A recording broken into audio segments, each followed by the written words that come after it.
Serving up a warm dish of the Triad's culinary fare, here's your weekly helping of food, news, and views. This is the man who ate the town.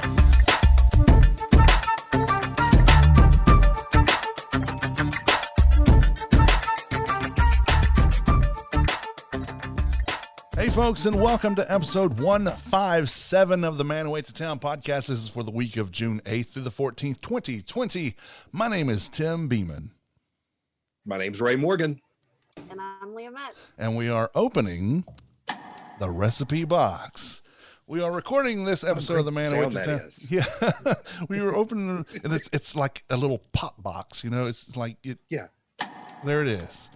We're recording this episode of the Man Who Ate the Town in my house. We are practicing social distancing and using Zoom, sponsored by Bulls Tavern, 408 West 4th Street, downtown Winston-Salem. Bulls, WSNC, everywhere except Instagram, which is Bulls Tavern.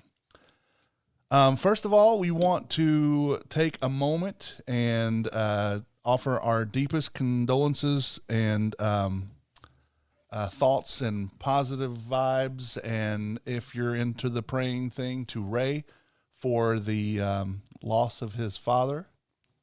thank you, Tim. Absolutely. Love. It's I can't imagine, and I don't want to imagine. But you're with us, and we love you, and we Thank can't physically give you a hug right now, but you know I would if you were in front of me. I know it, and I would be happy to receive it. Yeah, my dad had a stroke a week ago, and just didn't get better. I will say, better part of 50 years of being a smoker probably had an awful lot to do with the fact that he had a stroke. Mm-hmm. He was a good man. He was a good man. He had his issues, but then we Don't all we do. all? Yeah. Ain't none of us perfect. But he lived his life according to what he believed Jesus taught him, that loving each other was an important part of life. And once he had a chance to get out of the business world, I mean, I'm talking to him, and he's telling me about doing dumpster dives to go dig the bagels out of the dumpsters. They were just day old bagels. It's like, why would you throw this away? There are people out here who they need food. Why? And so then the owners of the place were like, dude, why is this 70-year-old guy digging around in our dumpsters? He's like, can I just come pick them up? Will you not throw them away? And some of the places he worked with were franchises, and they said, we're not allowed to give this away because of our franchise rules. However, if you'll come by on Tuesday at 4:30, we will just set this outside the back door, and maybe it just disappeared before it made it to the dumpster.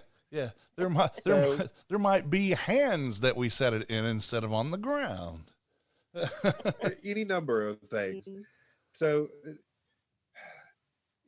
he was surrounded by family when he passed, knowing where he's going, knowing that he did have a relationship with God. We know where he is today. And so that takes most of the sting out of it.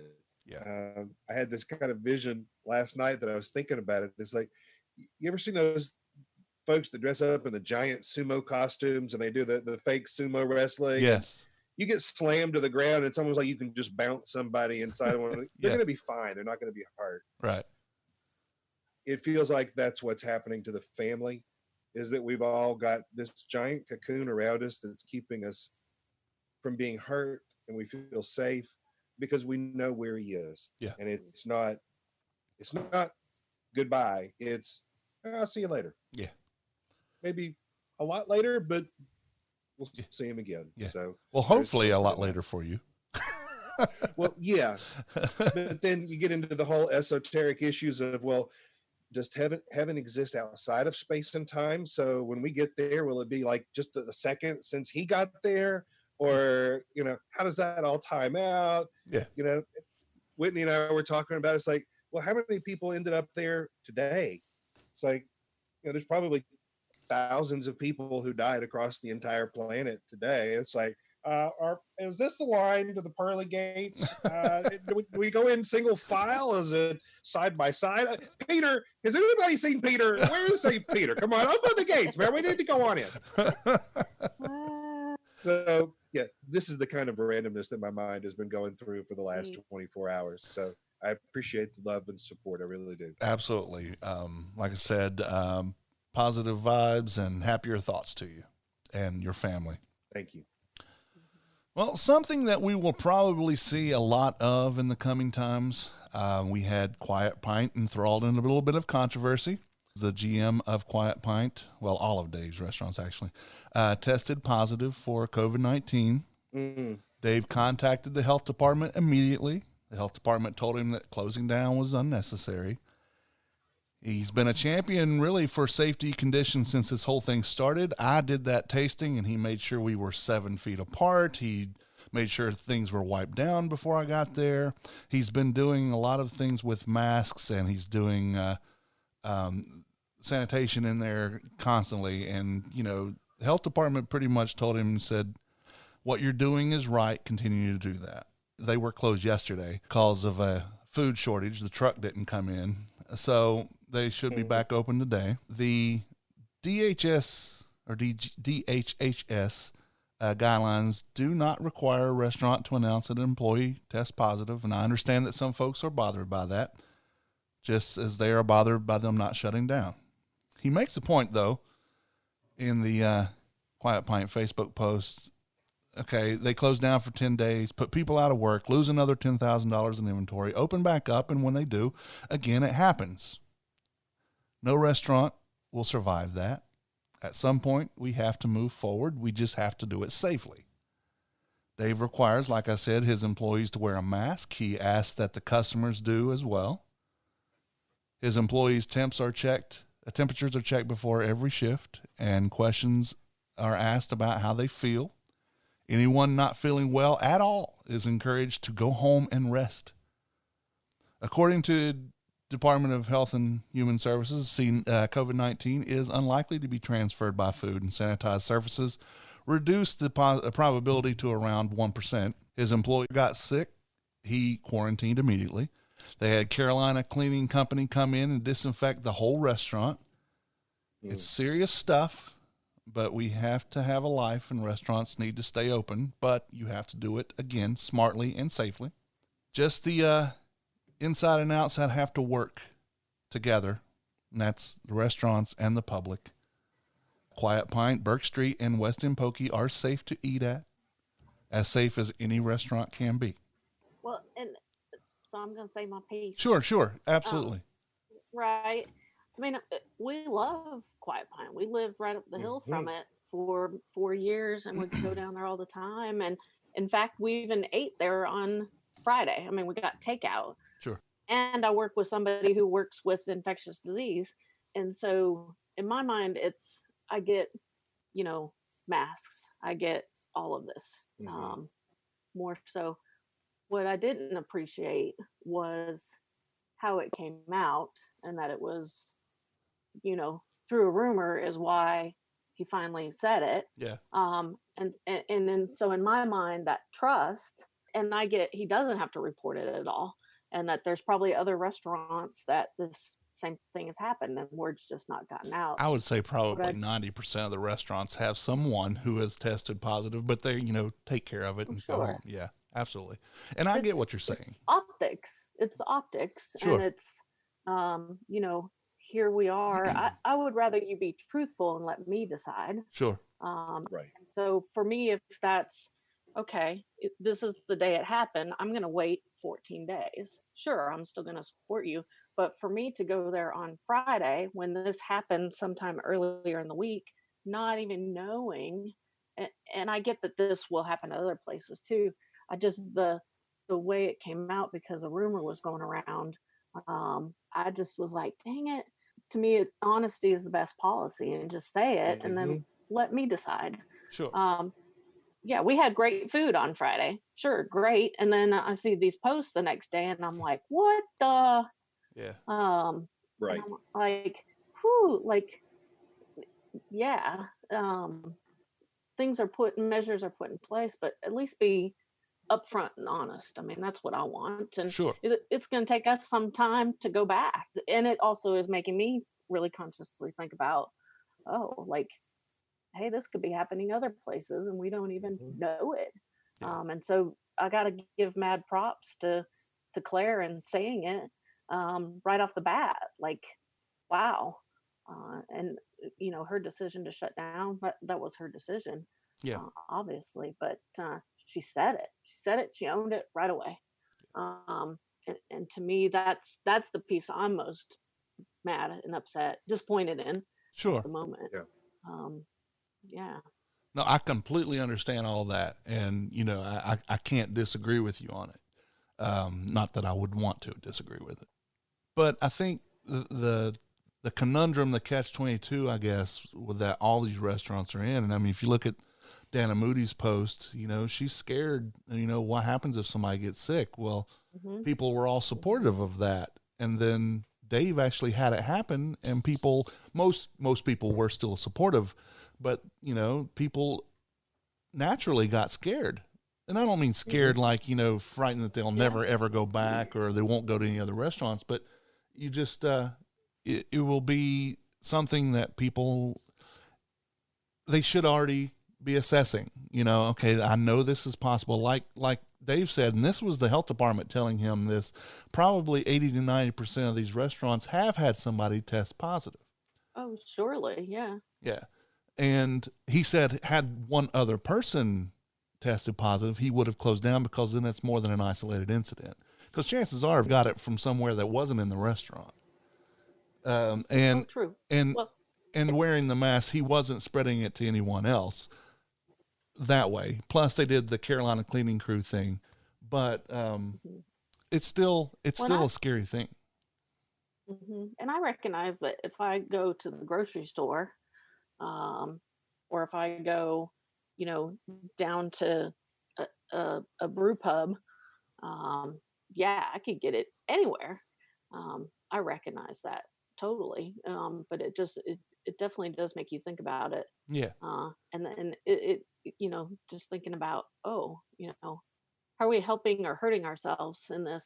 And then, the honesty and transparency.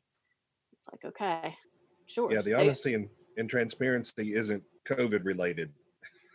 Right. That's always been the right way to approach it. Yeah. But particularly because of all this now. And we went out to a restaurant yesterday. And I have to say, I'm not going to call them out. It's a restaurant here in Mount Airy, not in Winston.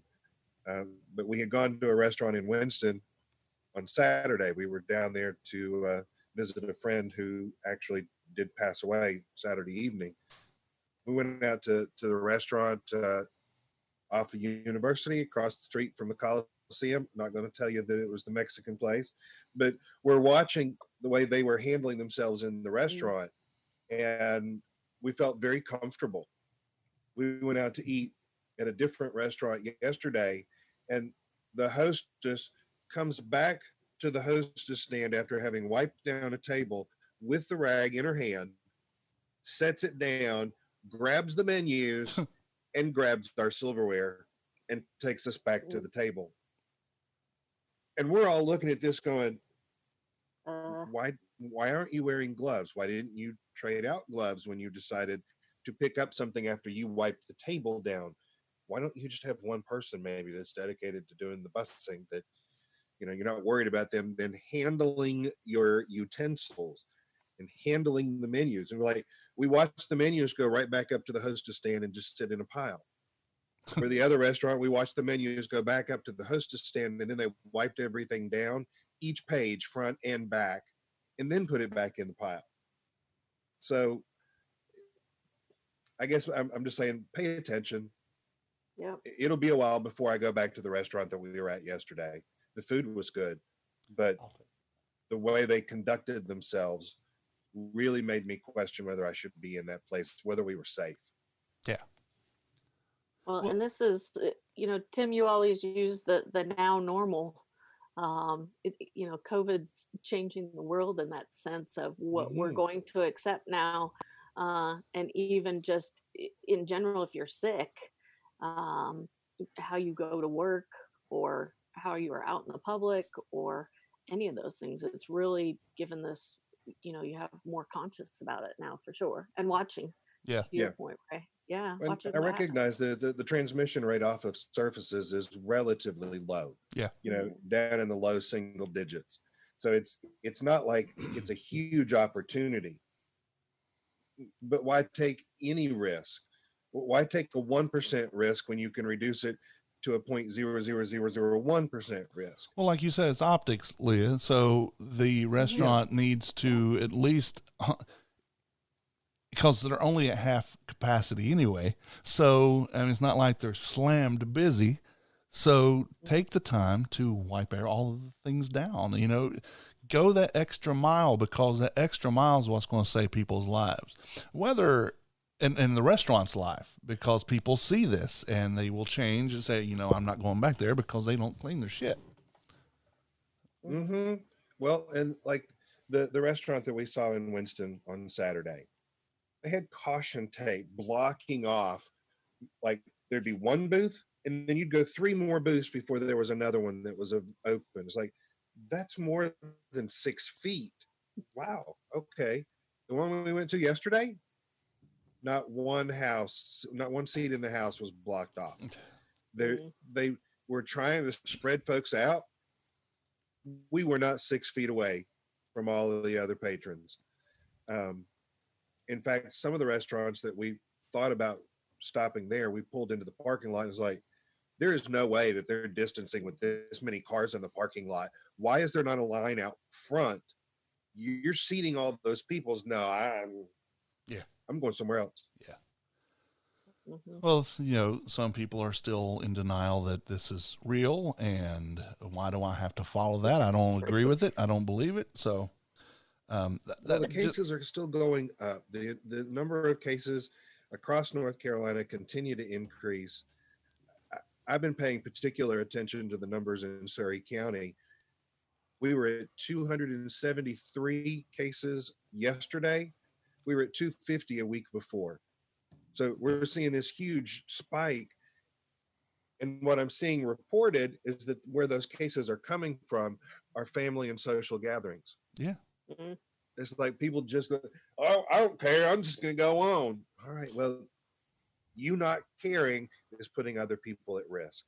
Yeah. So that's what, 12, 13, 23 jump. Is that what you were saying? 70. Yeah. And there's only like 7 people that live in Surry County, right? That's incredible. How do you graph that? There's I think 72,000 people in the county as a whole. So not nearly as many as we see down in Forsyth County. Sure. But the guy who was reporting was saying that the numbers had basically almost tripled in a 2-week time frame. Yeah. I was just looking at it on a 1-week time frame. Yeah, you have to pay attention. Yeah. You got to be safe. Oddly enough, and I know this sounds weird for a pastor to say, the Christian thing to do is not come to church and not be gathering. Sure. Congregation is not good right now. Leah, what were you saying? Well, you can only trust yourself. We're really learning who we can trust, especially with our health and safety. And so, let me figure out what that trust is and what I can do. And then, certainly it's going to take us a while to go out and sit in a restaurant. I mean, that's just, and it's not about the restaurant. It's about everybody else coming into it and what they're doing. That's what it's about. We sat actually. I don't feel sick. I got no symptoms right now. Yeah. Yeah, because it takes a couple weeks, Yeah. but you're still infectious before you start to see the symptoms. Well, Saturday, Stephanie and I went to Zesto and we actually ate in the restaurant. We sat at a table that was mostly isolated, and we were all comfortable until 2 or 3 families started coming in and the kids started running around and getting closer and closer to us. And Stephanie brought up the idea of man spreading in the COVID-19. What? I know. But just people not paying attention and getting everywhere. So I'm okay. So we finished up what we were doing and left. But while it was not, and that's not something that would happen generally during the week. That's a Saturday thing generally, but, today is Monday. I'll probably go to Zesto whenever I'm done with this. And, I'll probably sit down and eat as long as there's no one else in the restaurant and be okay with it. And it was damn good because it's Zesto. You had Zesto, right, Leah? Yeah, that was pretty good. I got a burger with jalapenos on it. Spicy. And then once I saw that, I love me some soft serve ice cream. And that they put Sunkist in it, I was like, "Ooh!" Sunkist float. I was like, I don't know how this is gonna make it home. It pretty much didn't. It was gone. But yeah, that was some good stuff. It was good, to have a real burger. Yeah. And the fries were great, and the combination of whatever the sauce was, I don't remember. And the jalapenos, it was really good. I enjoyed that. It's probably because they make a really good spicy honey. You're really right. That's really good stuff. Yeah. So that might be what it was, because I know they use that if you want down the chicken and things like that too. So it's so good on the chicken. Yeah. I like it whenever I'm getting wings or even the boneless things. I get that to dip it in because it's good.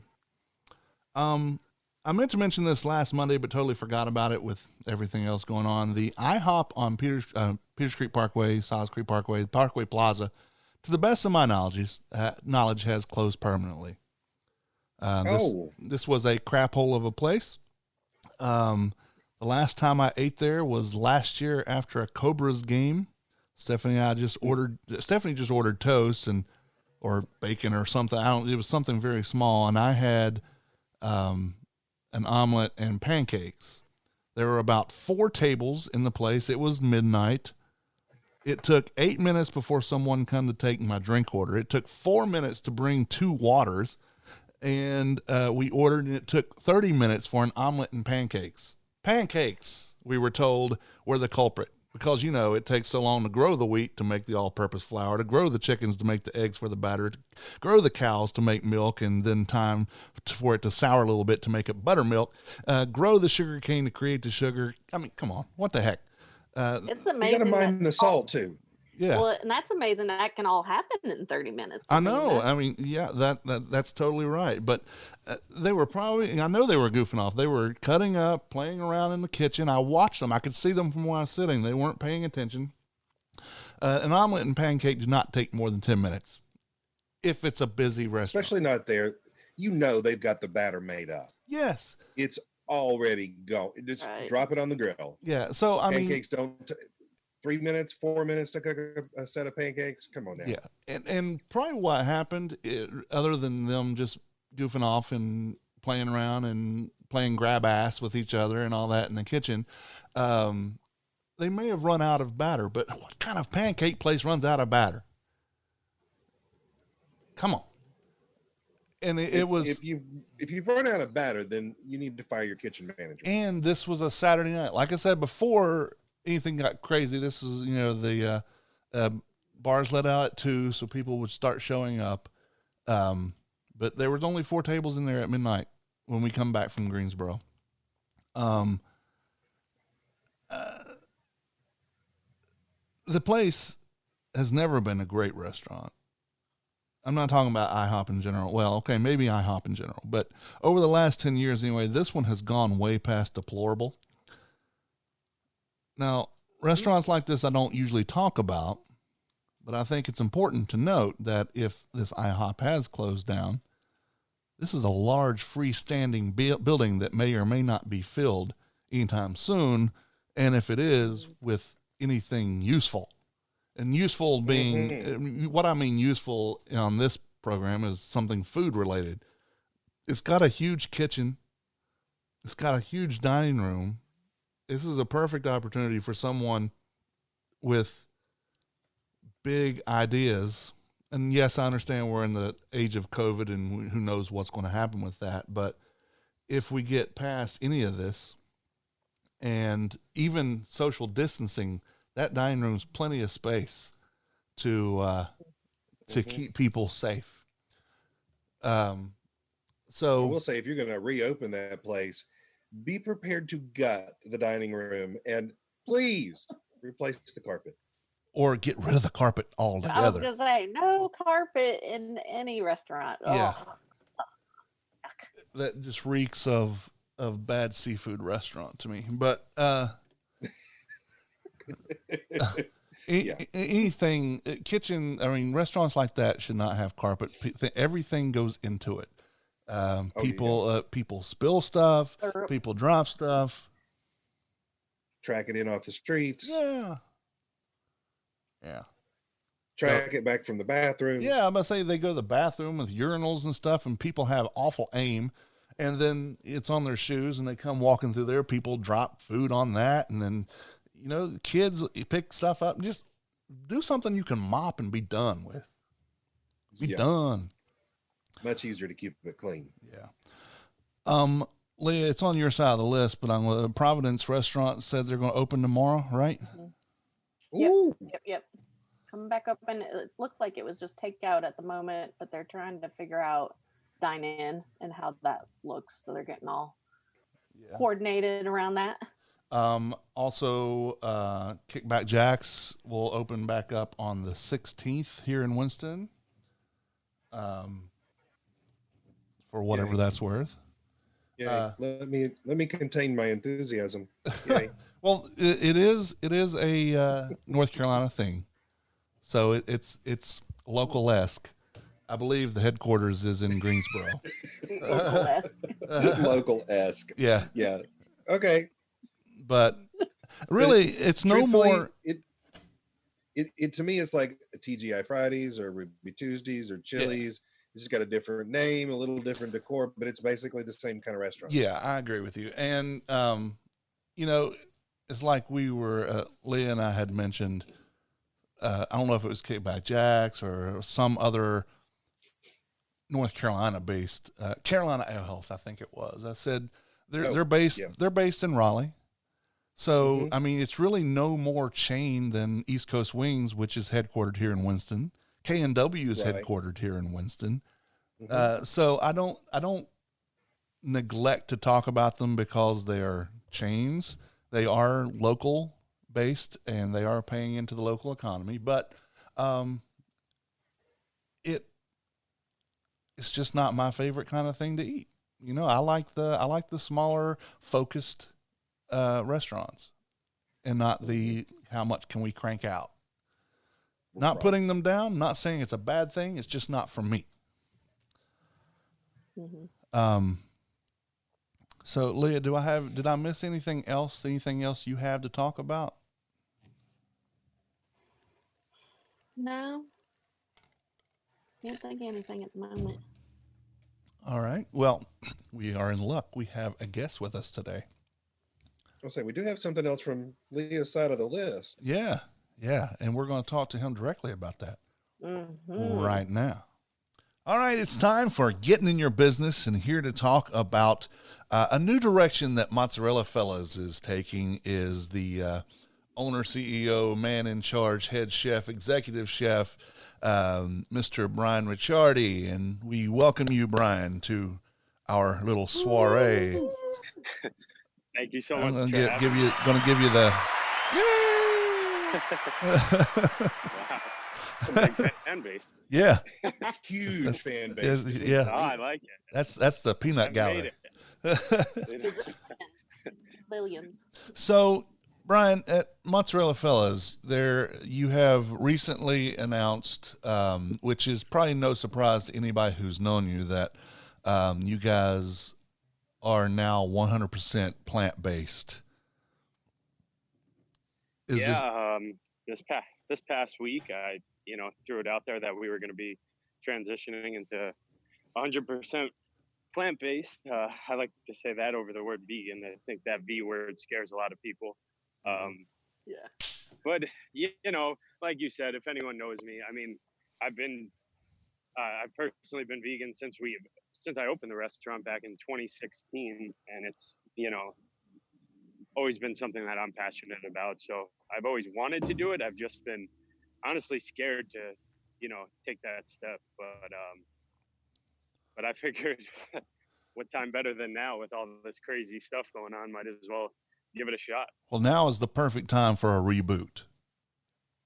Yeah. Yeah. So, Yeah, I mean, absolutely. everything right now is topsy-turvy and upside down. And if there's any time to try a new direction, it's on the reopen, because my belief is people are going to forgive you right now.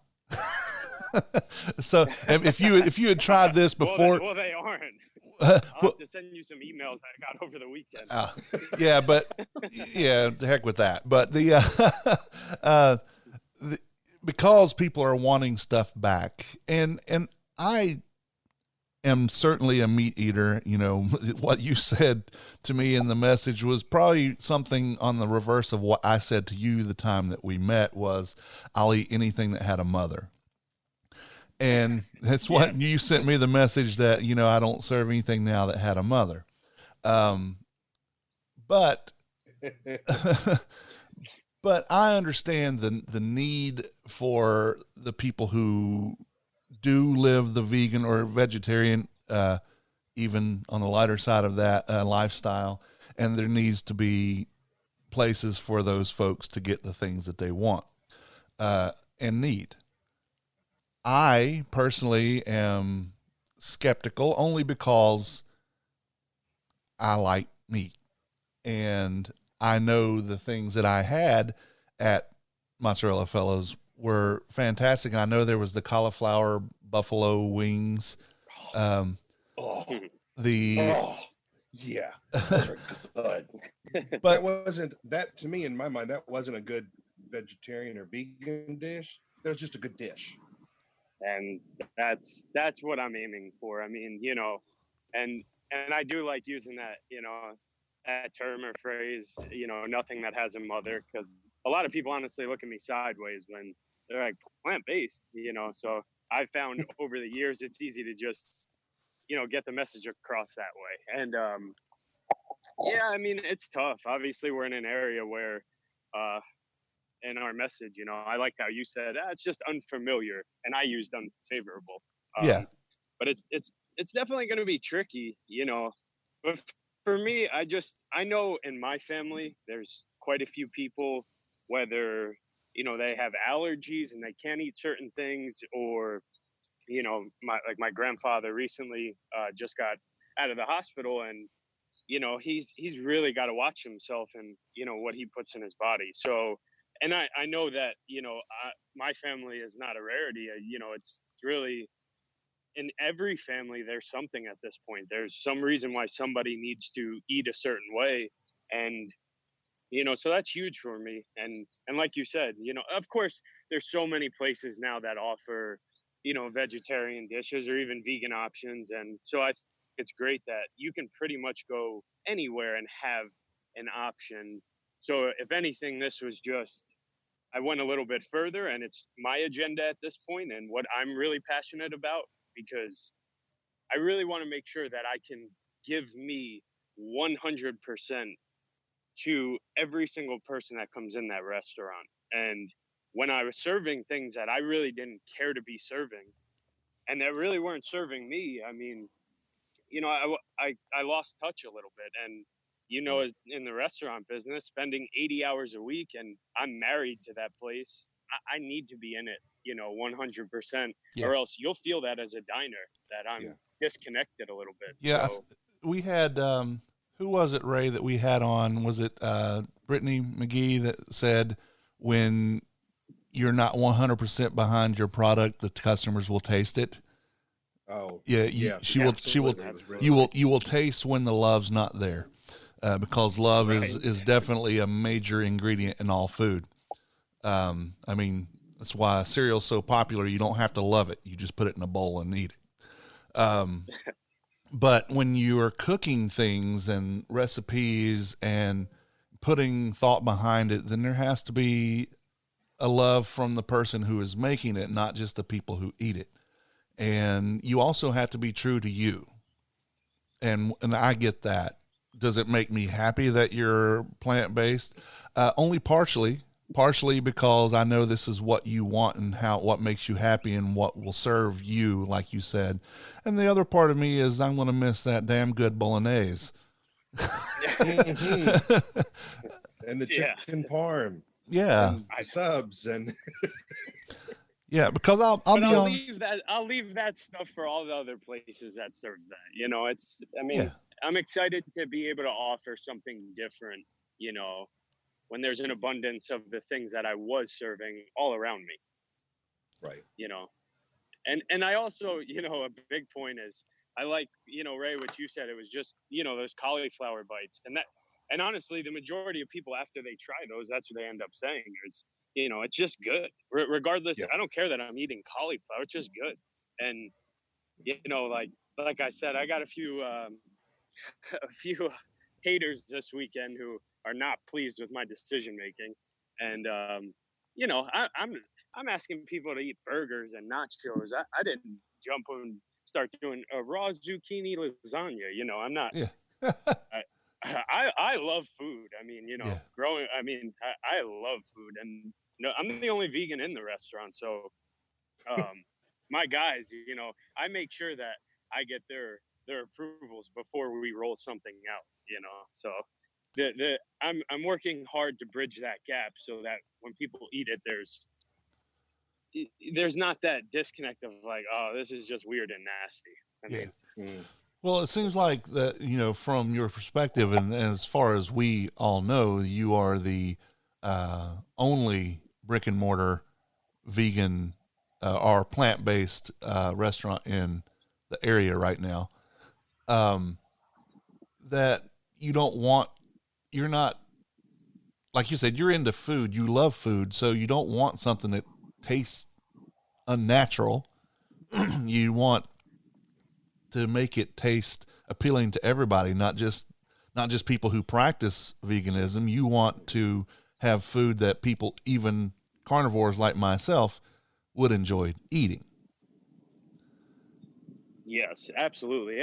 I would love to be the place where, you know, someone like you says, okay, you know, one night a week or you know once every 2 weeks when I want that healthier meal, but I still want that delicious comfort food, we'll go to Brian's spot. You know, it it'll serve, you know, it'll cross my that box of let me do something good for my body and you know and still enjoy it as much as possible. It's like exercising, you know, it's Yeah, you know. yeah. So Because that's what I'm shooting for. well, so what are you? Well, first of all, my wife had a question. Are you not doing honey or anything like that either? Right. So in most cases, we're using agave in place of honey. Like I do a honey mustard that is honestly just as delicious. I don't think anyone would know the difference, but there's you know a small instance where we're just using agave over honey, and you don't miss anything there. I mean, So let me throw out the big question in my mind. Do you keep mozzarella on the menu? oh no, well, so the mozzarella that we do have is well, I have a few. I mean, I have some cashew based cheeses, so some nut based cheeses, and then also some coconut oil and starch based cheeses. But as far as you know, regular mozzarella, no, that's definitely all going to be gone. You know, like I said, nothing that has a mother, Ray. Well, and so it makes me wonder, are you going to change the name of the restaurant? Great question. Yes, I am. I am currently looking into doing that. It'll be, you know, decent little feat, but I think that I'm gonna have to, because that doesn't really sound good. Yeah. Well, I mean, as I understand vegan, it can't be anything that comes from something with a mother. So milk products Right. would definitely be off the menu there. Right. Yeah. So if anyone has any genius ideas for names, message. Okay. I'm open. You'll get royalties. I'm on it. We'll get you the royal treatment. Free cauliflower for life. Woo! So or until I close. yeah, a friend of ours, Paul Jones, I think you know him, Yes. inquired about the cauliflower crust for the pizzas.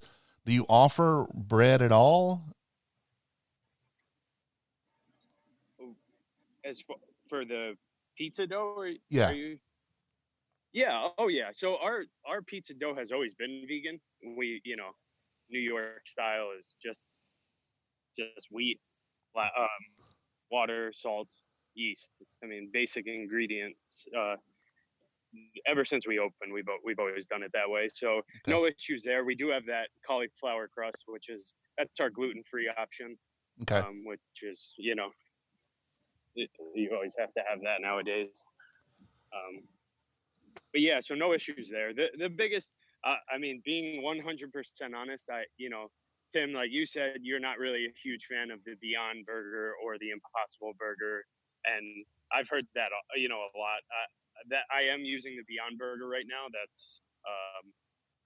That's what we chose to go with. Yeah. I don't know if we'll attempt to kind of make our own, but I would like to say, for the most part, I feel like I'll win people over if they give it a shot. The only thing that gets strange, and even after 5 years of being vegan, the pizza mozzarella, it's weird in the sense it's different, and at this point my palate has adjusted to it, so I'm used to it, and it's not strange to me. But I definitely think that will be the toughest thing to overcome. I don't know that people will be ordering pizza from me, and I know it's almost horrible to say, but I like to be honest, and that's going to be the toughest thing. Is the meats, I think, are easy. The Beyond sausage, I think that's really good. The burger, sometimes it has a weird aftertaste.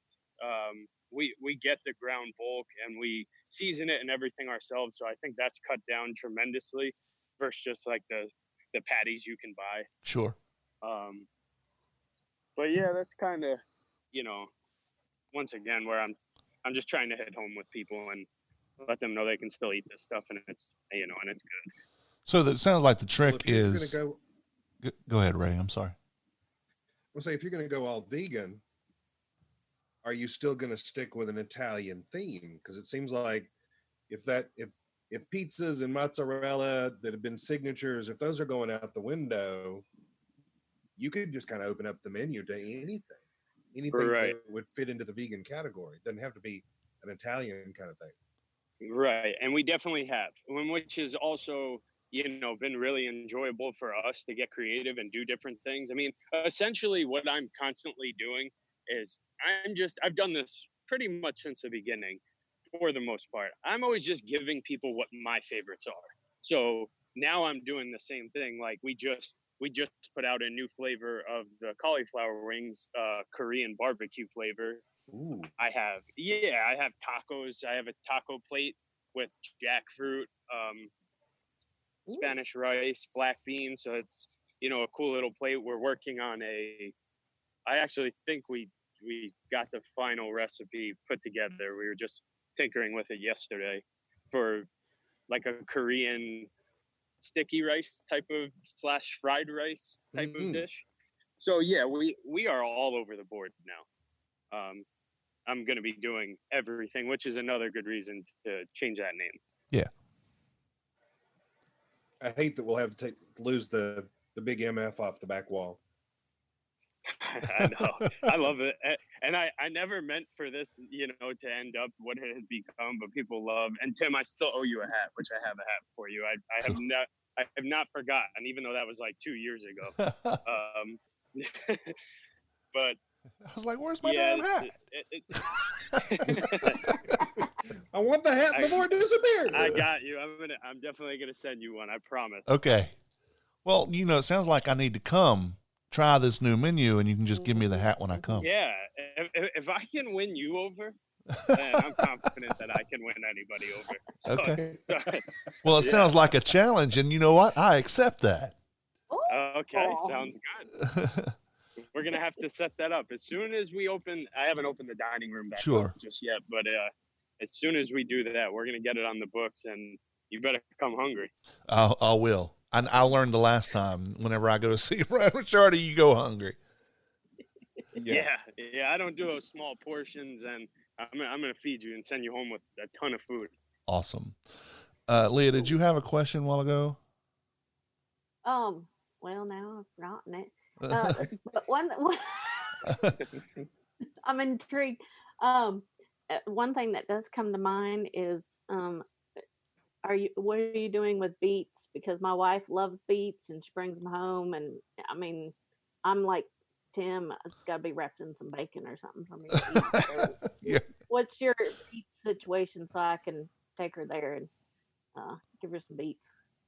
Beets. So currently, we've messed with a beet salad, a beet with like a vegan goat cheese type deal.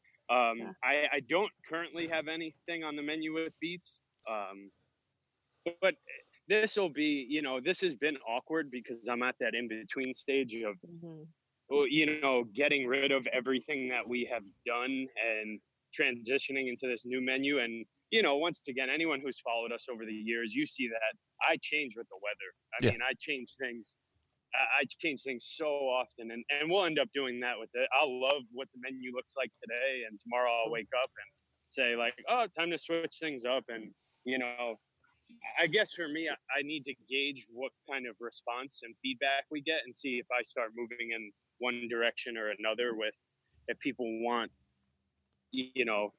fresh vegetables and more of a seasonal type menu, or if they want just that comfort food. And so far, it seems like the comfort food always wins. Well, and it'll be interesting to see where you find your niche of where all the plant-based people hanging out. Because certainly, as we are, to Tim's point, the amount of menus that I see that now have the vegan, gluten-free options on it, there's definitely a demand for that. So where are those people, and how can you, target market those folks as your base? Absolutely. Yeah. I mean, it'll be interesting. It seems like for a lot of restaurants, their vegan or gluten-free options are more of an afterthought. It's like, oh yeah, we got to have something. All right, let's just throw that onto the menu, and okay, we're covered. And they cook it on the same surfaces that they have animal fat on. Yeah.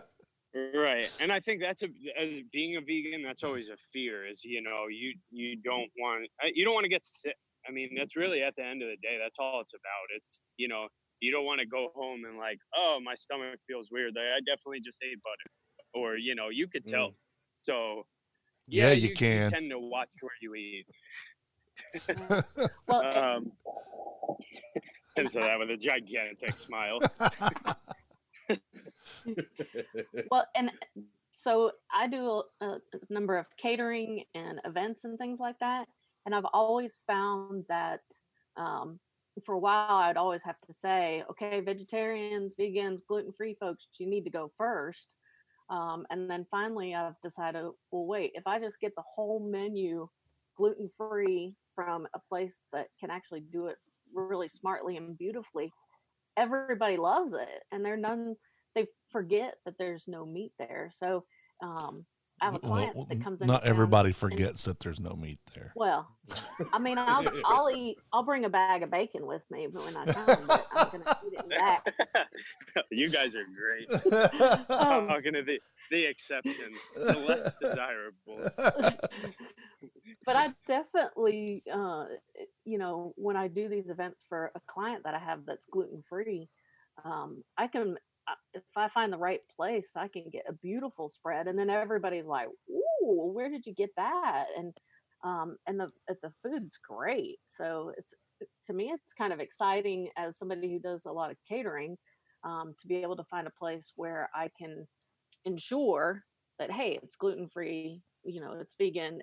I don't have to second guess and constantly call them back and be like, "Are you sure? Because you're saying you're putting feta on there. Like, is it almond feta or is it,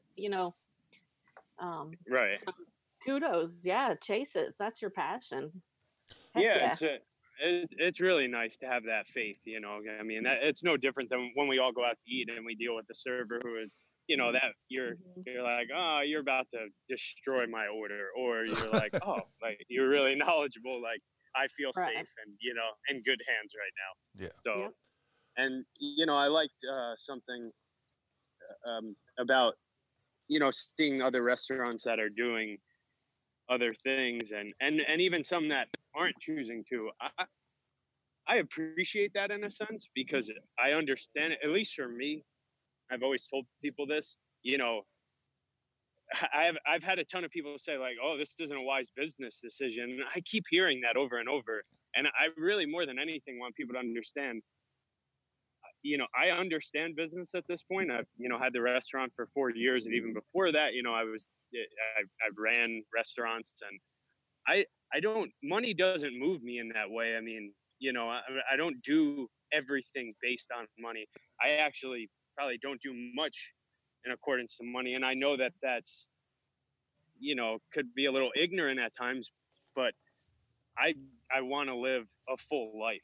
And that's why I would prefer, and that's why I think, when a lot of people don't see these vegan options on other people's menus, that's what people will jump to, like, oh, well, that's, you're missing out on revenue. And well, what if that chef, that's not where his passion lies? So once Right. again, so now, like what Brittany said, you're not going to get the love in that, so they're just going to throw something together for you, and you're going to be like, oh, thanks for the option, but it was mediocre.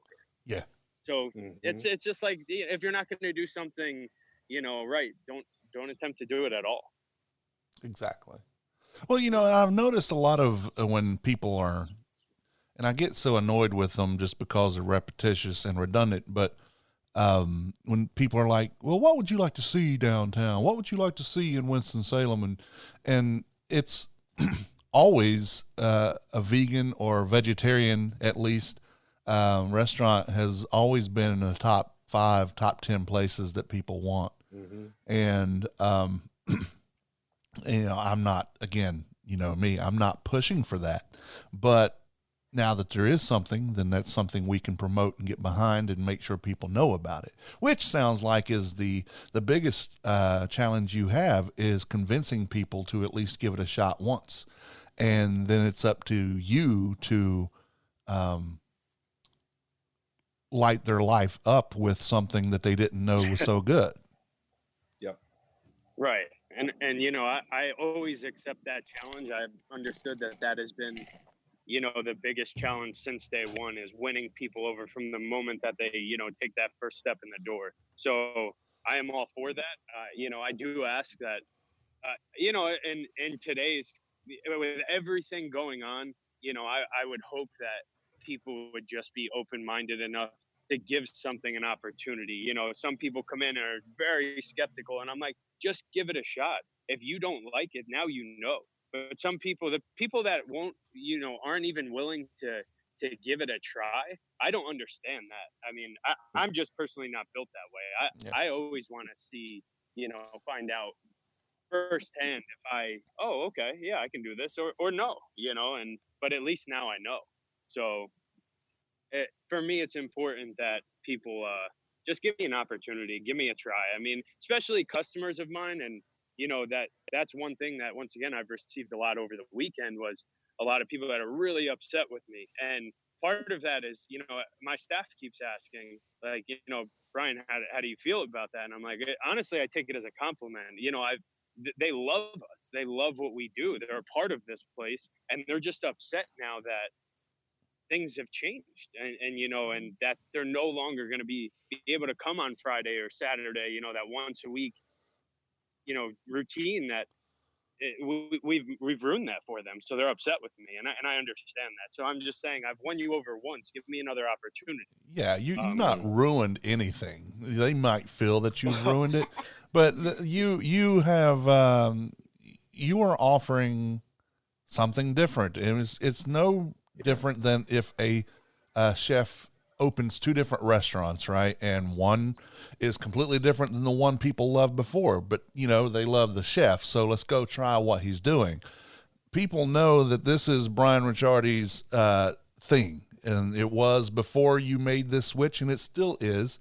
And if they love what you do, let's assume, or I would assume, that at least 70% of those people who already love what you do is going to continue to love what you do. It might not be exactly what they were looking for, but like you said, there are plenty of restaurants in town that are serving the things that they wanted. Will they get them exactly the way they got them at Mozzarella Fellas? No.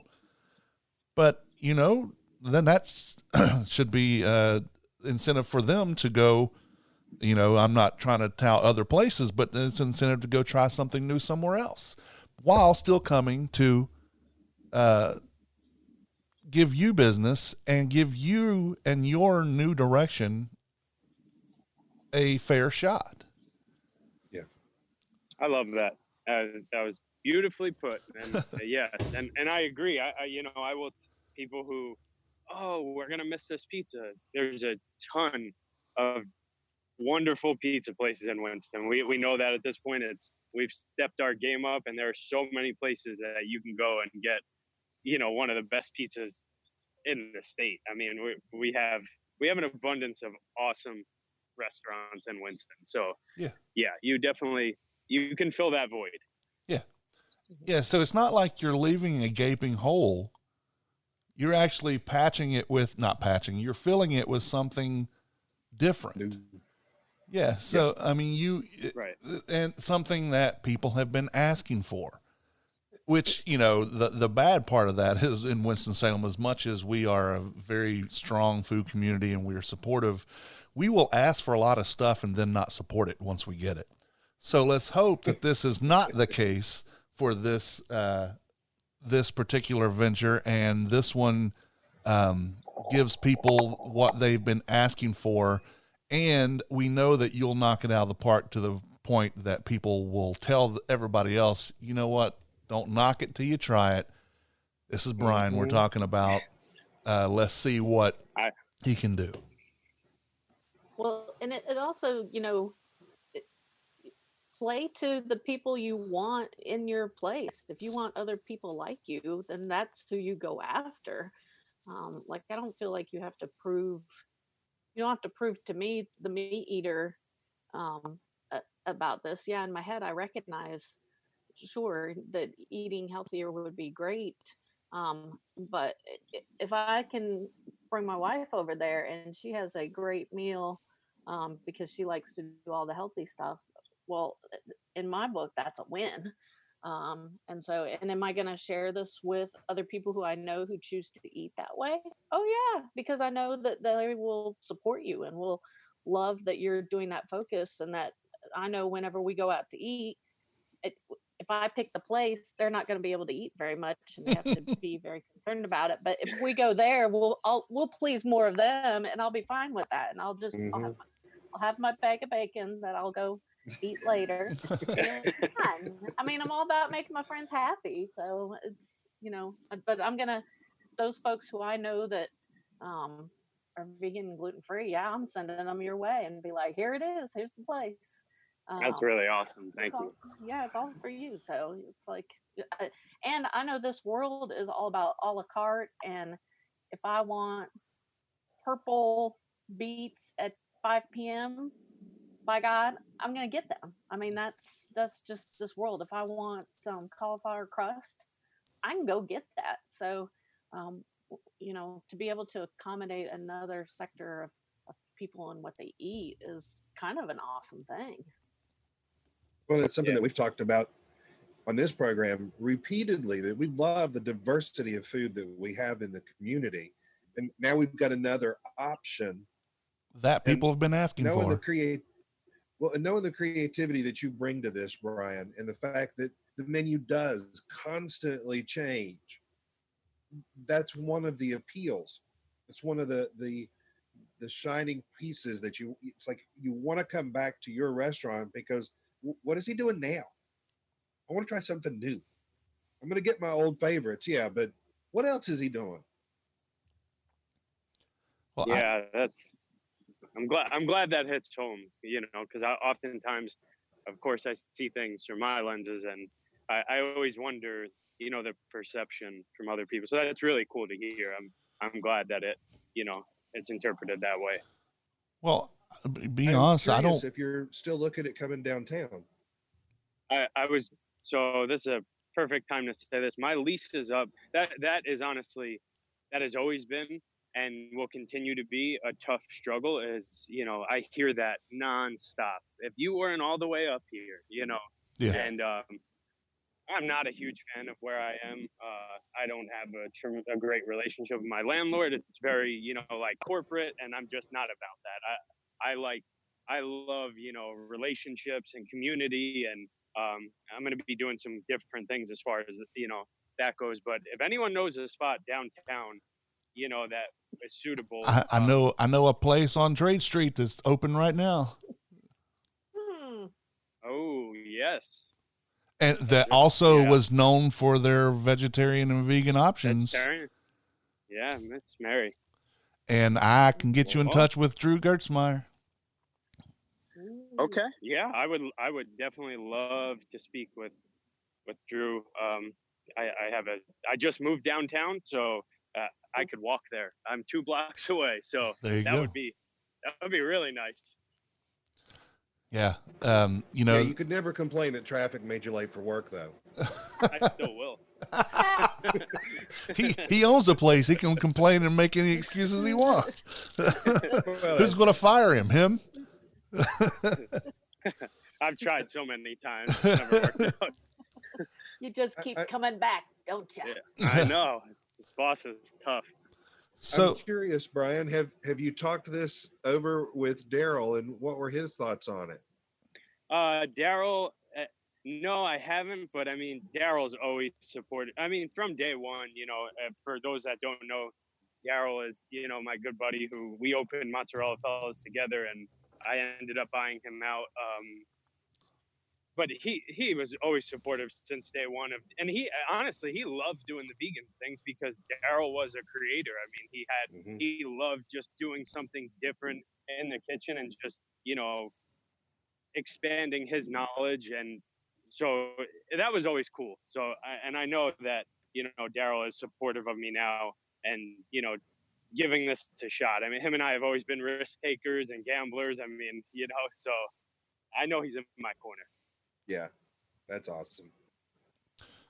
well, for right now, it's still called Mozzarella Fellas, and for right now, it's still in the Summit Square Shopping Center, correct? Correct. Yes. What's the address there?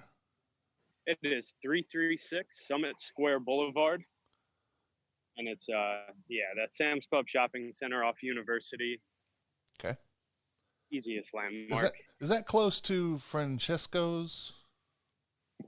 So I took Francesco's old spot. Yes. Yeah. Okay. And now he's right up the street. He's less, you know, he's like an eighth of a mile up the street from me. So. Okay. All right. So that's There's a local Italian place people can support. Yeah. Yeah. There you go. You've really, I think in a lot of ways, you've already had a good handle on the voice that you want to use to promote the restaurant. Because it's you know, it's your respect for the food, but your irreverence to crap that you have to deal with that's out there. The fact that you named the restaurant Mozzarella Fellas and put a giant MF on the back of the restaurant, you know, just spoke volumes about this. You know, we are not typical. This is not a franchise situation. We're here doing something that we love, we're passionate about. I mean, when I send people to the restaurant, I tell them, I was like, remember that the tables that you're sitting at, that the benches there, everything that's in that restaurant, they built it with their own hands. It's their own sweat equity that's in this restaurant. And I love that attitude and approach that y'all have always taken. And I'm excited to see where this is going to take you now. Thank you so much, Ryan. Yeah, me too. I'm scared, honestly. I'm nervous, but it was, like I said, it's time to give something a try. Yeah, like I say to people all the time, follow your heart. Follow your heart. Right. Where's your passion take you? Let it go. I agree. Life's too short. I mean, with this coronavirus, we all woke up one day and, you know, a lot of us were questioning, did I just lose everything? Like, is everything I just worked so hard for gone? And that's why I said to myself, no. If I'm going out, I'm going out on my terms. Right on. I mean, no way am I going to, you know, just fold doing what I don't love to do. Yeah. Well, Brian, I appreciate you coming to talk with us about this. I'm so glad that you're on today to clarify for those who may have questions. I'm sure there's even questions that we didn't get to or even get to ask. So I look forward to this. Go ahead. Oh, I'm sorry. I was going to say, well, if people have questions, please don't hesitate to reach out, or maybe, you know, if we even reschedule, if there does come rolling in and people want to hear, you know, some things from me again, of course, I'd always love to talk with you all, and, you know, I'm willing to have any conversation, you know, if anyone wants to pick my brain, or, you know, I'm always here. Awesome news. Brian Ricciardi, thank you so very much for being here again. Thank you all so much. All right. Thank you again to Brian Ricciardi for stopping by from what is now called Mozzarella Fellows. We have some ideas we think he should take as far as the name change goes.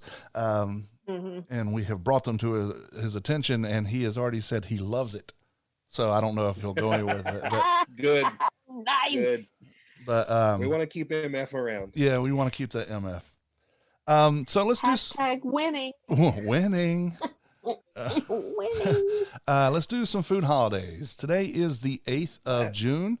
It is World Oceans Day, a global day of ocean celebration and collaboration for a better future for this amazing resource that we all depend on. So, yes, take care of your oceans. There's more oceans than there are land. So that's true. It's National Jelly-Filled Donut Day. Yeah. Okay. Yeah. Gonna have to go find a donut place.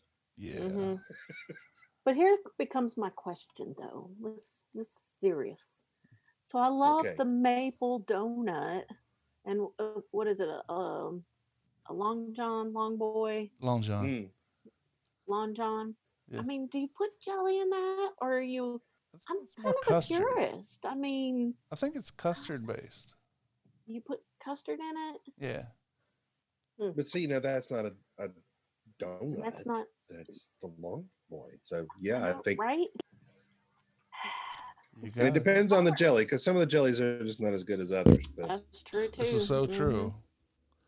I might have to get a couple then and decide. Well, report back to us, would you?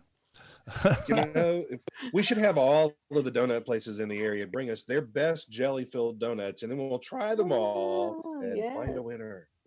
There we go. And you know, Tim's like, oh yeah, yeah, dozens and dozens of donuts. And I'm not going to discard the chains for that either, because you know, some of them have some good merit, and I would just as soon let them be entered into the contest as well.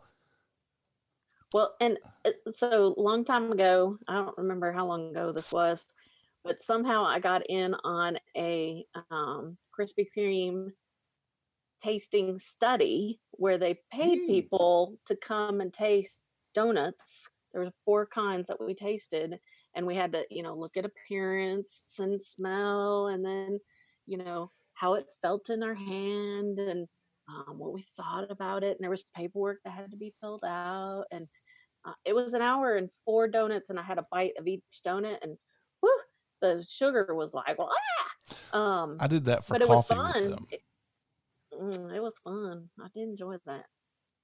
Yeah. One bite of each donut? Yeah, that's all you could do. And then they had saltines and water for in between each one. Your palate Must cleanse cleansers. your palate. Your palates, yes.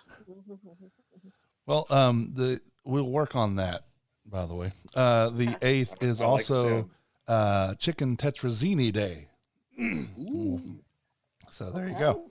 On the 8th in 1786 in New York City, the first advertisement for commercially made ice cream is published in the Post Boy. The ice cream was for sale at City Tavern. In 1824, Beer a float. what? Beer float? Yeah. Beer float. Yeah. Leave the root part out. Yeah. A washing machine was patented by Noah Cushing of Quebec.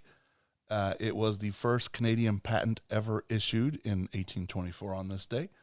In 1869, the first American patent for a sweeping machine was issued to Eves W. McGaffney of Chicago. Interesting. Yeah. When I was growing up, I had the title of sweeping machine. Yeah, I did that a couple times. Usually if I wanted something, I would volunteer. Let me do that for you, Mom. Mm-hmm. Yeah. In 1880, at the first International Miller's Exposition in Cincinnati, Washburn Crosby Company of Minnesota, which was the forerunner of General Mills, won 3 top medals for their flour, including the gold medal for superlative flour. And they adopted the gold medal as the name for their best flour. I was going to say, they have a gold medal flour that's still out there. Yeah. That's cool. So wonder what happened. Did they have also ran flour that they sell as well? Second place flour. Yeah. And there's still no Yeah, proof gold that medal. Pabst Blue Ribbon actually won any blue ribbons. You'd think they would have had some documentation. Yeah, and that name goes back to the 1880s, I think. So I mean, just other crap out there at the time.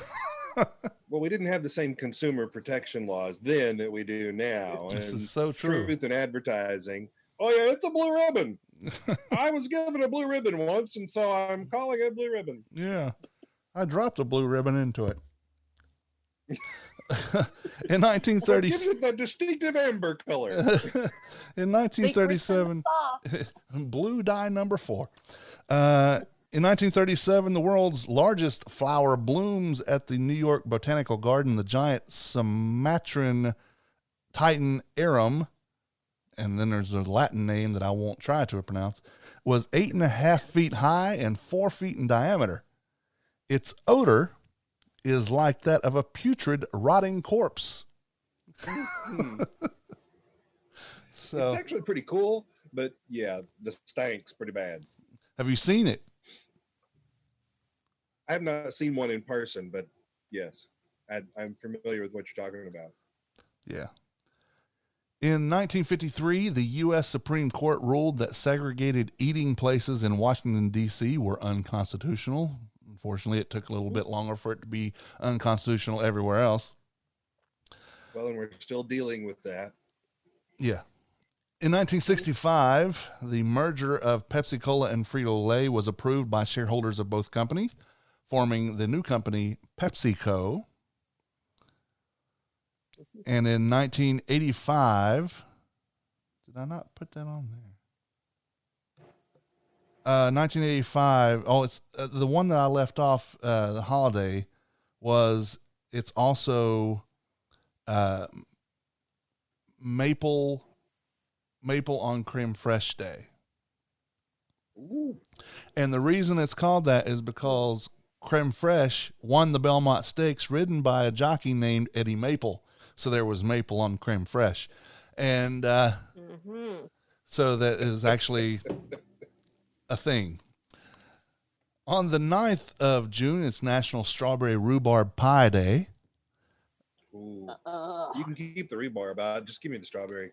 You know, it's We been always had strawberry rhubarb pie in our fridge. and only one person in the house ate that sucker, and ugh, ugh, ugh, ugh. It's been a long time since I've had rhubarb. I was probably 12, so a long time. And I remember liking that, but I don't know that I liked it. It was just, oh, okay. But I have never had a strawberry rhubarb pie. Nor do I really want it.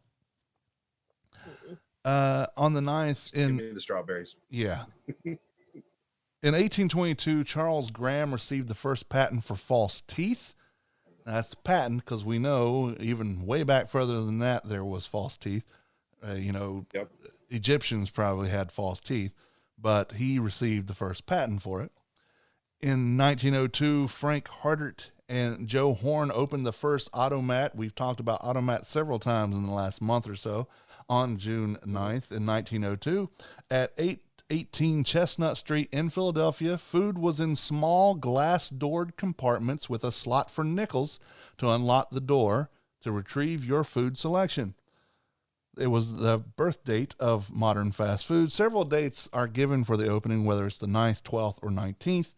And James Ealer, who I get this from, is not sure, so I am also not sure.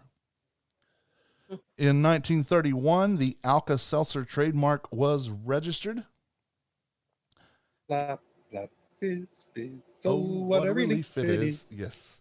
I do not mind Alka-Seltzer, truthfully. I don't either. I have no problem with it. Then again, I also Now, I like will say- Pepto-Bismol, so... Two things that you got to do with Alka-Seltzer. One, you got to put ice in it, and two, you got to chug it. Yes. It's not a sipping drink. No. This is not your favorite Scotch whiskey. Down it. Yeah, it's got to go all at once. Yeah. Luckily, the bubbles help that. In 1934, on the 9th, Donald Duck made his first appearance in The Wise Little Hen, a Walt Disney Silly Symphonies cartoon. So tomorrow, the 9th, is Donald Duck's birthday. I didn't know what that was at first. I didn't either. I was That's my like, impression.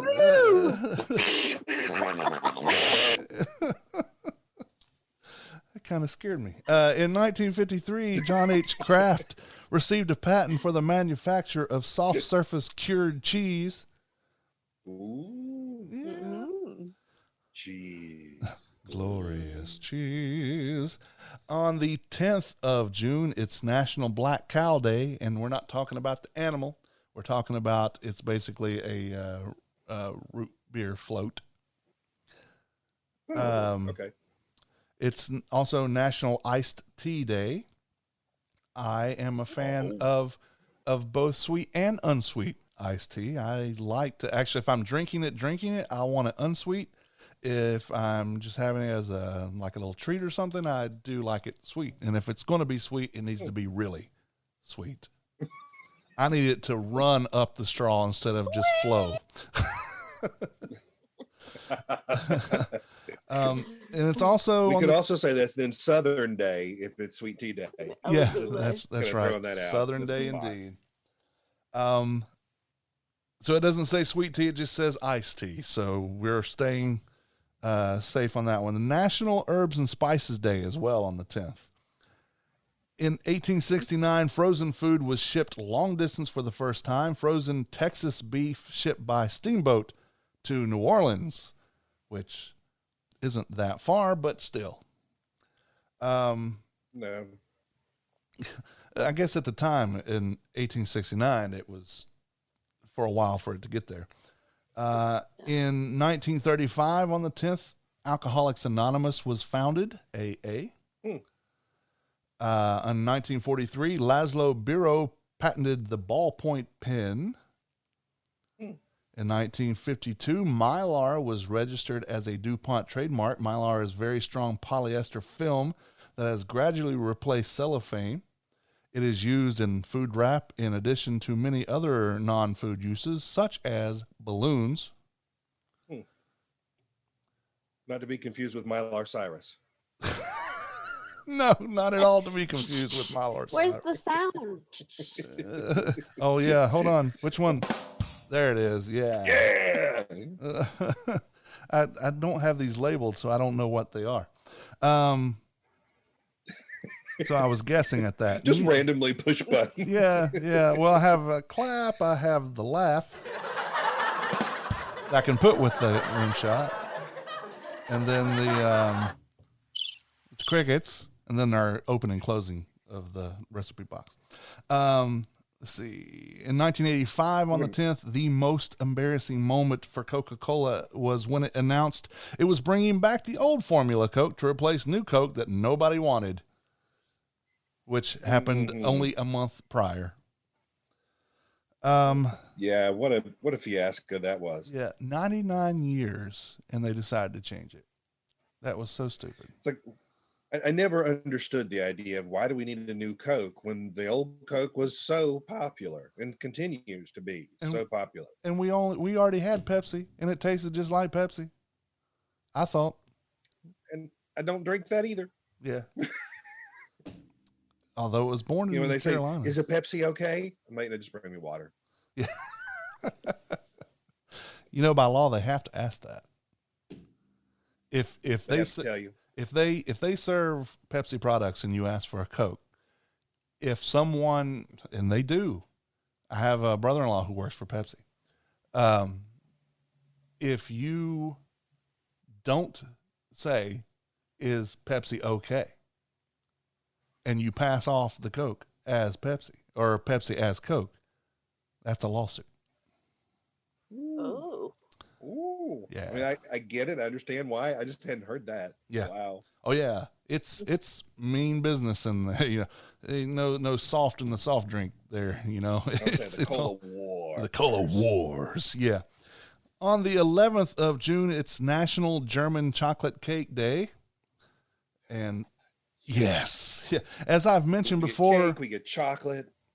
As I mentioned before, German chocolate and German chocolate cake are actually incorrect. It's German's chocolate and German's chocolate cake. The man who developed this chocolate was actual Samuel German, and it has nothing to do with Germany itself. So it was named for him. So it's German's chocolate cake.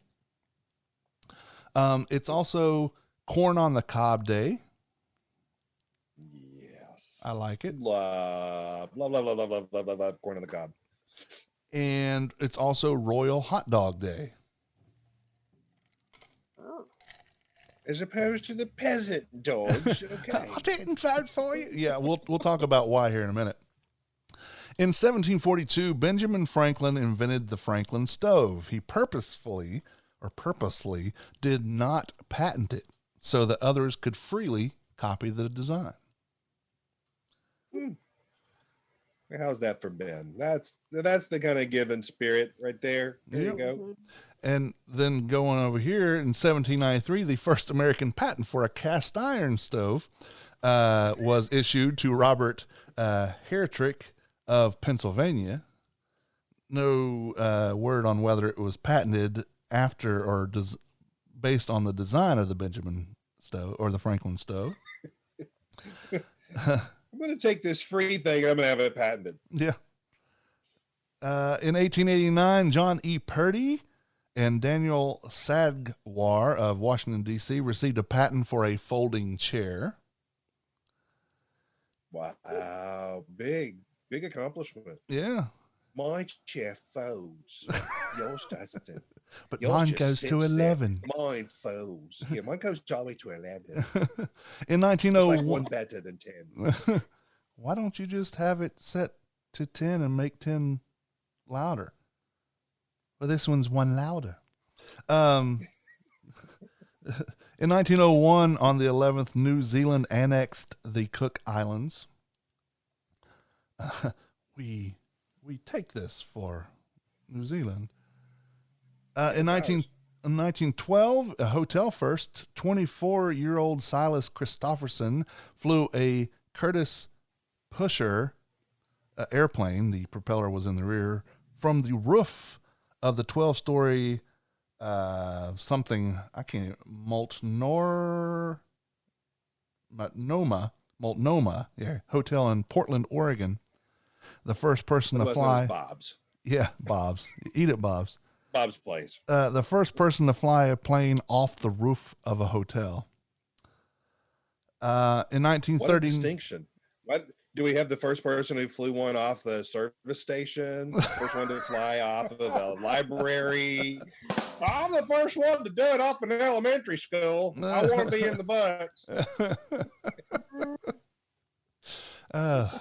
Sorry. That's okay. I'll come back. Focus. In 1939, this is where the Royal Hot Dog comes from. President Franklin D. Roosevelt served hot dogs to King George VI and Queen Elizabeth of England during their 1939 visit to the United States. It was the first time that they had actually tried this American gourmet treat, they call it. I don't know if I'd go gourmet treat. Pig We're going to intestine. take all the crap we can't figure out what else to do with it, and we'll put it in the casing, and people will eat it. Yeah, let's sweep that part up too. You left a spot. In 1996, a record Pacific halibut weighing at 459 pounds was caught off the Dutch Harbor, Alaska. They caught it just for the halibut. Oh, Or there that we was go. more crickets there. But in 1998, in the African country of Sudan, more than 1 million people face starvation, prompting the United Nations to declare an official famine in the region.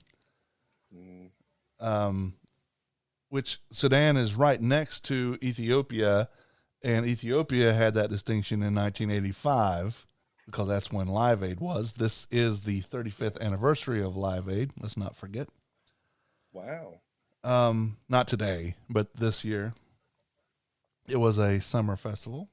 In I was thinking 2009. you meant today, so thank you for clarifying. Oh, yeah. No, not today. I would have brought that up.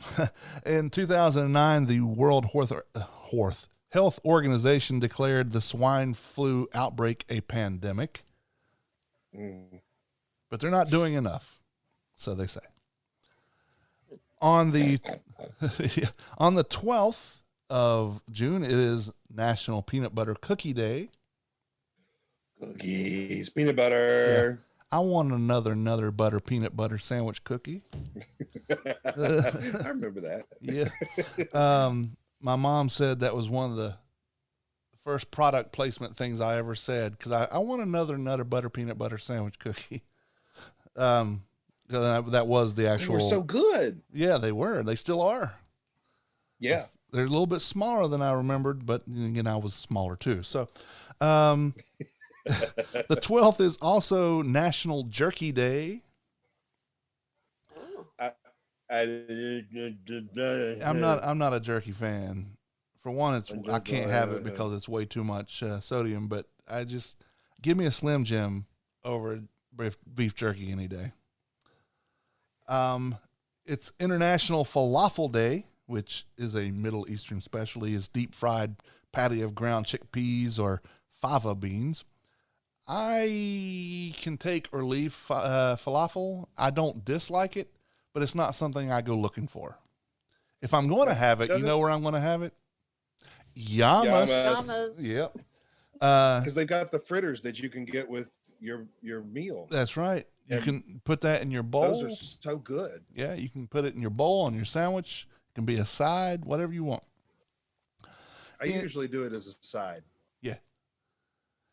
In 1873, Rocky Mountain locusts entered the southwestern Minnesota area, the beginning of a 4-year crop-destroying locust plague. I hear they're coming here, or the cicadas are coming here, not the locusts. Yeah. We're hearing them here. In 1897, in Switzerland, Karl Elsner registered the design of the Swiss Army knife, which was officers and sports knife.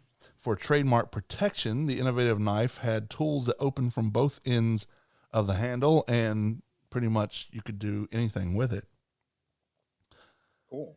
In 1901, on the 12th, Montreal, Canada passes a bylaw to make indoor toilets mandatory.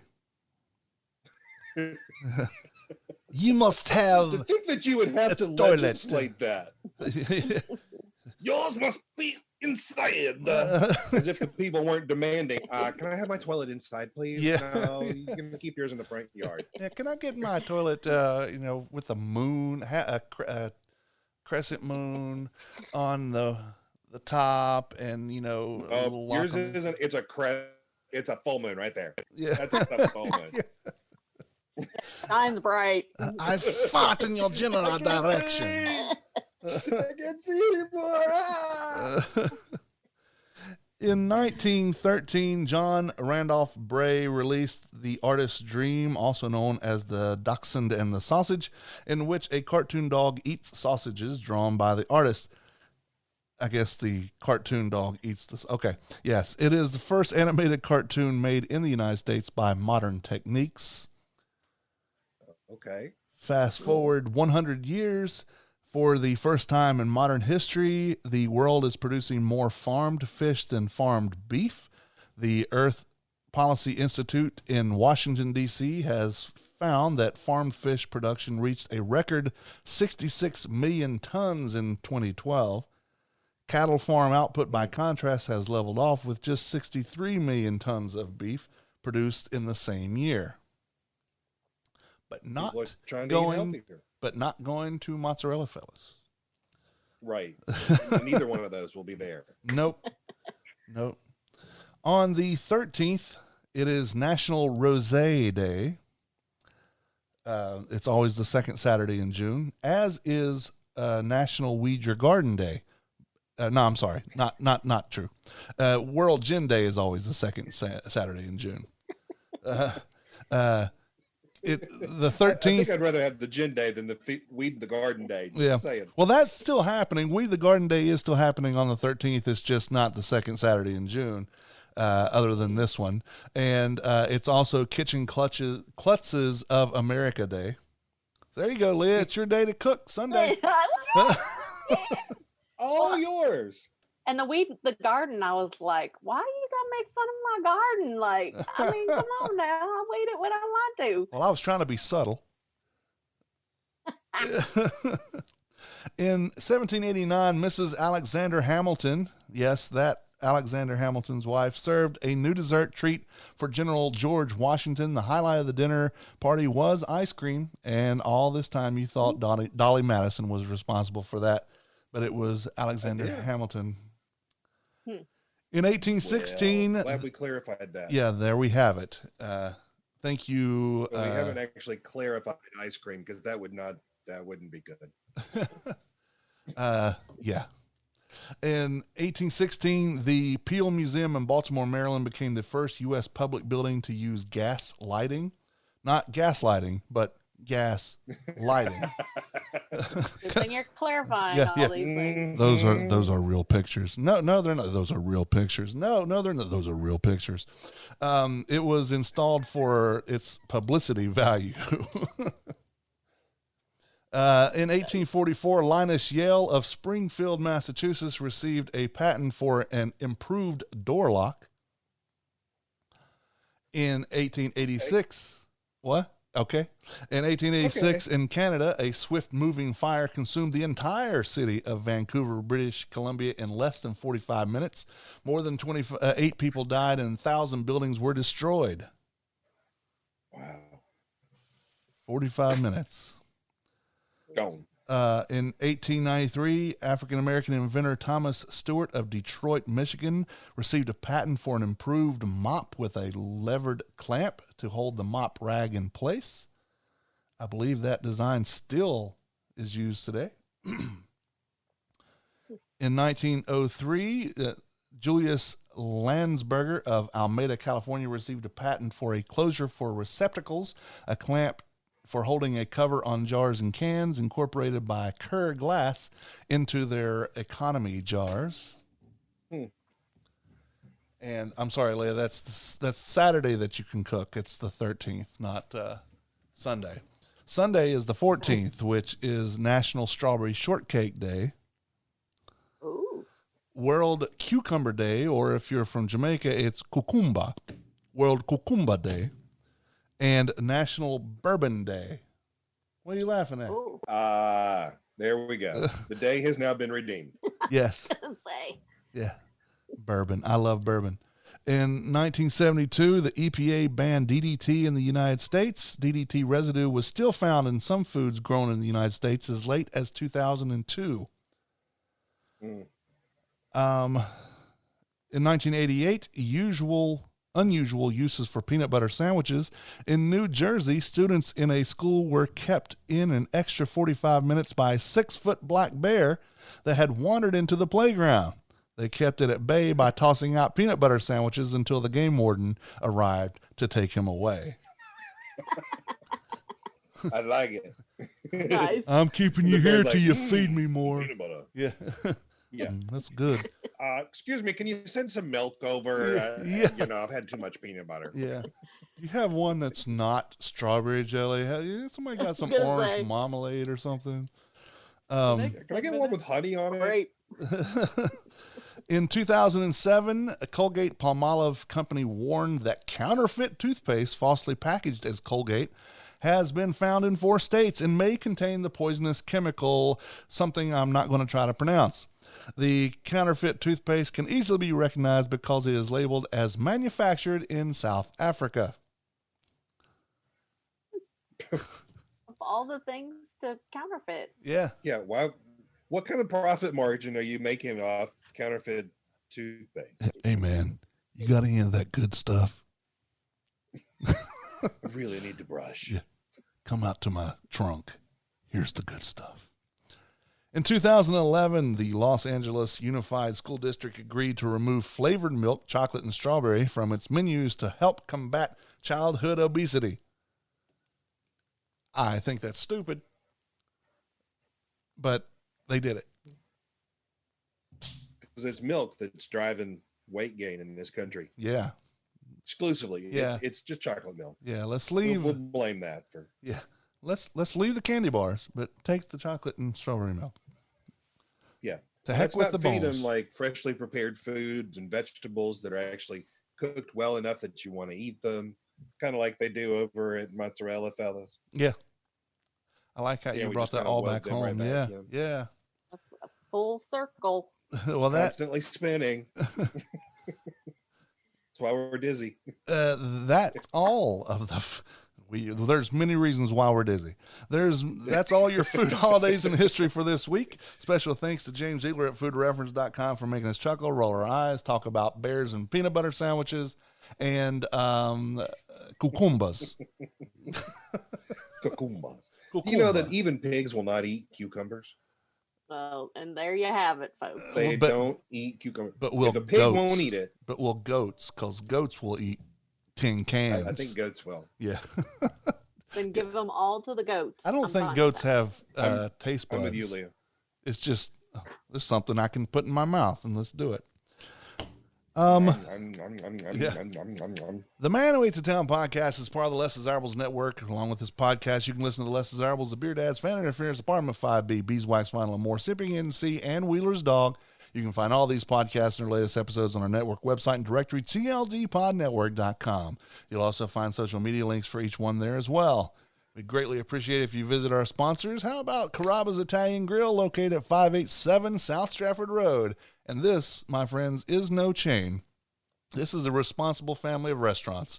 Carrabba's and their owner partners take the communities they serve very seriously. And for us, having a fantastic franchisee like Daniel Butner certainly does not suck. Daniel does a lot of good things for this community.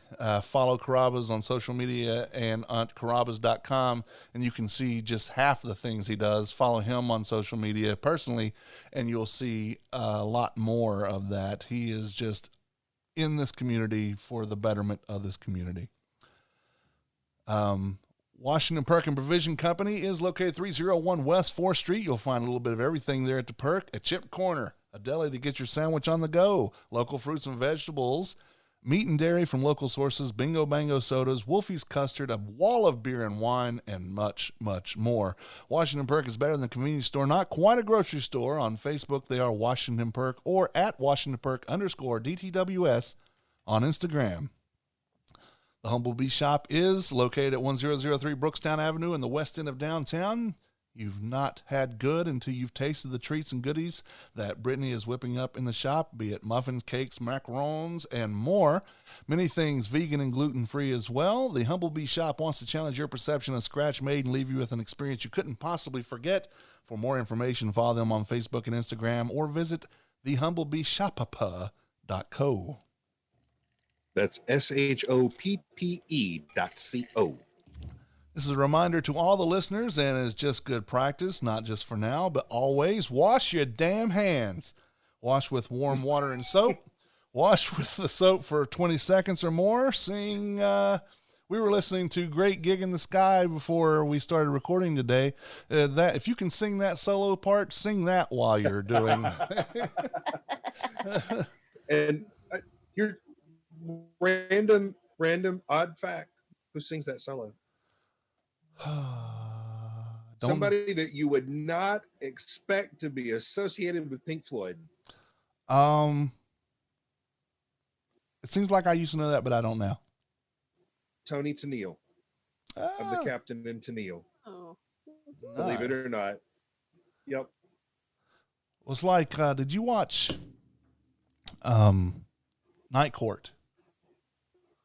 Yes. The first year that it was on, the prosecutor, the prosecutor, it was Lady Mark, you posted it later, but the woman who did it the first year, she is actually the woman singing on Meatloaf's Paradise by the Dashboard Light. Oh, cool. Yeah. Will you love me forever? Will you need me? Sorry, I'll stop. Will you never leave me? So keep an eye on my blog and this podcast to find out more about the food news and happenings around town. If you have any food news, send us an email, Tim, Ray, or Leah at themanwhoatetown.com. And you can connect with us on Facebook, Instagram, and Twitter Instant Messengers if you'd like. Like us on Facebook. On Twitter, we are Man Who Number 8 the Town. On Instagram, we are Man Who 8 the Town. And now we invite you to call and leave a message for the podcast. Actually, any podcast on the TLD network, you can call 336-422-6862. That's right, 336-422. Numb. Leave us a voicemail and we'll play on the podcast. Again, 336-422-NUM-6862. Well, thank you again to Brian Ricciardi for being here from Mozzarella Fellas and all that he's doing to keep the food love alive, because he this is a new venture, and we really want people to give it a shot, even if it's not your thing. Don't knock it till you try it. I'm going to. And we know that, like I say, I will eat anything that had a mother. So until next time, let's see. My name is Tim. My name's Ray. I'm Leah. And we are closing the recipe box. Until next time, thank you for reading and thank you for listening. Bon appetit. Yamas.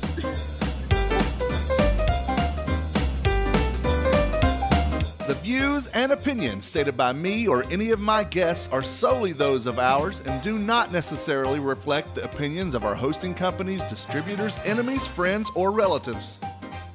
This podcast is copyrighted and cannot be reproduced or distributed without express written consent of the man who ate the town, that's me, and Such Limited Inc.